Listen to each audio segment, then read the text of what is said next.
Right everyone, WeaponCollector here. I've done a mod on my Vlad. As you know, the front end of the Vlad is very, very different to this. I've never really liked the look of it. I've always found it very ugly and, in my opinion, didn't really need to be like that. Never liked the front end. So I cut that handle off and I've put a weaver rail on. I'll try and show you this. It's just started raining outside, so it's suddenly gone really dark. So I cut the handle off as flush as I could, and then basically glued and bolted on a weaver rail or Picatinny rail or whatever you call it. I've got a little loop there for a sling, and then I've put a standard sort of drop down foregrip, which I think makes that whole thing look so much nicer. However, I haven't shot it like this, so I'm going to go out in the garden, which I've previously filmed, and have a little shoot and a little experiment in ways to cock it. So when you watch the video, it may look a little bit awkward because I'm trying to work out what's the best way to hold it when I cock it. But for looks, I much prefer that. I think that looks really nice personally.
So yeah, there you go. Works well, it's solid.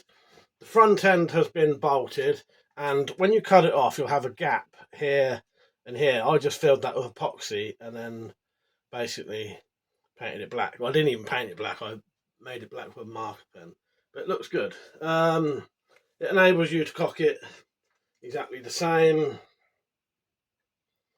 And part of the other reason I did this was so that you could technically get more items on this then. Because you've got the two weaver rails at the top, if you want to carry, say, two